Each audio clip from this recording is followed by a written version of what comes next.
से हैं और क्या कुछ भीम आर्मी के आपके सदस्यों से मैंने क्या कुछ रूपरेखाएं आपकी जो है आगे। देखिए, पूरे प्रदेश के अंदर बाबा साहब डॉक्टर भीमराव अंबेडकर की प्रतिमा लगाने के लिए ग्वालियर हाईकोर्ट में हम लोग संकल्प यात्रा निकाल रहे हैं।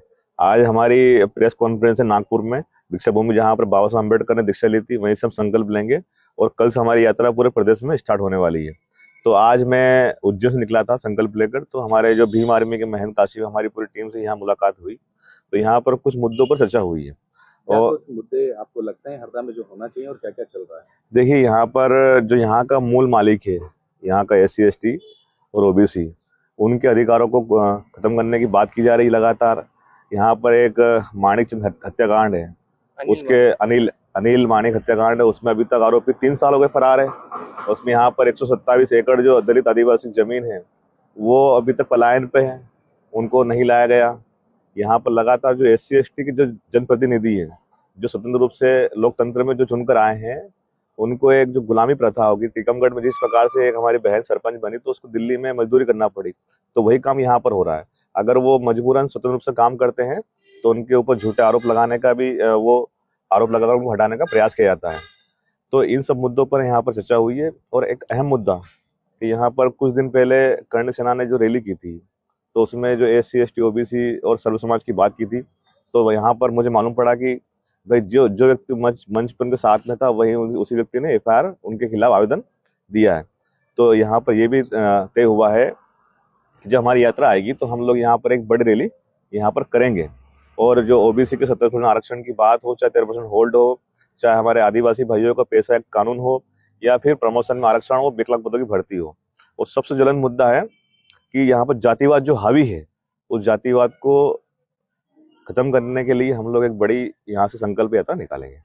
अभी देश में UGC जो आया है उसके लिए कुछ लोग विरोध कर रहे हैं, अलग अलग बातें कर रहे हैं। आप क्या चाहते हैं UGC को लेकर? देखिए, UGC जो बिल आया है, ये बिल तो बहुत लेट आया है।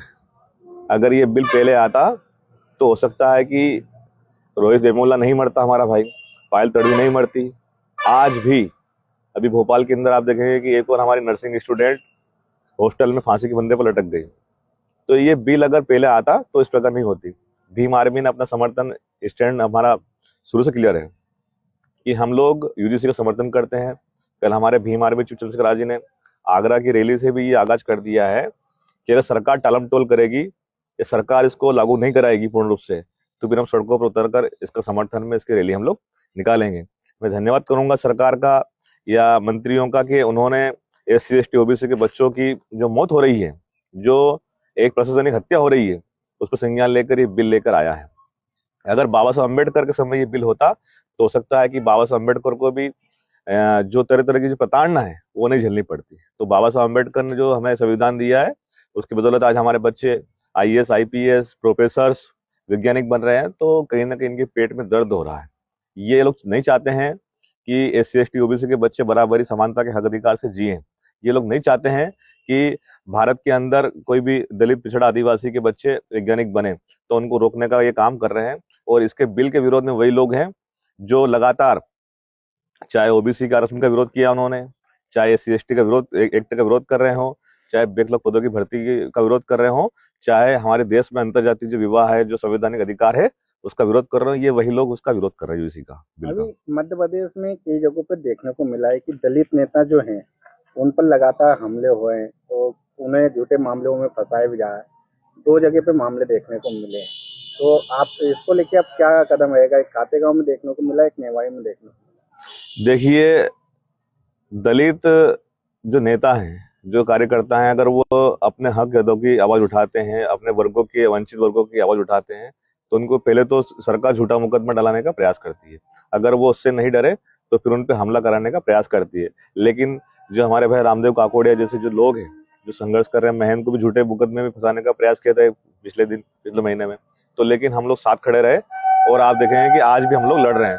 तो ये तो इन लोगों का सिद्धांत है मनुवादियों का कि जब तक अगर शोषित वंचित पीड़ितों की आवाज उठाएंगे तो उन्हें झूठा केस फंसाने का, मारने का प्रयास करेंगे। लेकिन जब बाबा साहब अम्बेडकर नहीं डरे, जब कांसीराम साहब नहीं डरे, जब ज्योतिबा फुले नहीं डरे, जब साहू जी महाराज नहीं डरे, तो ये बाबा साहब अम्बेडकर के बच्चे भी हम लोग डरने वाले नहीं है। 27% आरक्षण की बात चल रही है, OBC भी जो है अब भीम आर्मी के साथ आया, SC ST के साथ आया है, और वहीं मुख्यमंत्री भी हैं, तो आप क्या सोचते हैं कि 27% आरक्षण की बात ये लोग बात जो कर रहे हैं, करनी चाहिए स्कीम में हमेशा करती, क्या क्या देखते हैं आप? देखिए, 27 आरक्षण की मांग को लेकर भीम आर्मी शुरू दिन से खड़ी हुई है। हम लोग वही है। हमने जबलपुर हाईकोर्ट का जब घेराव किया था तब हम लोगों ने ओबीसी आरक्षण के लिए लाठी कही थी। भोपाल के अंदर जब पंचायत में आरक्षण हटाया था तब भी हम लोगों ने वहां पर भोपाल बंद करने का काम किया था और वहां पर हमने गाड़ी फुड़वाई थी। तो आज भी भीम आर्मी आर्य समाज पार्टी हमेशा इनके लिए हम ओबीसी भाइयों के साथ खड़ी है और अंतिम तक खड़ी रही। लेकिन ओबीसी भाइयों को पहचानना पड़ेगा, उनको पहचानना पड़ेगा कि एक मन से तो आपसे छत्तीस बिरादरी की एक करने की बात करते हैं, सर्व समाज की बात करते हैं, लेकिन जब ओबीसी के आरक्षण की बात आती है तब ये पीछे हट जाते हैं। मुझे बताइए कि क्या हरदा के अंदर ओबीसी के आरक्षण के लिए कभी आंदोलन हुआ? क्या भोपाल के जम्बूरी मैदान या दशहरा मैदान से कभी आवाज उठी? अकेला एक भीम आर्मी आर्य समाज पार्टी का मंच था जहां से पूरा बहुजन समाज साथ खड़ा था और ओबीसी SC ST के अधिकारों की बात उठी थी।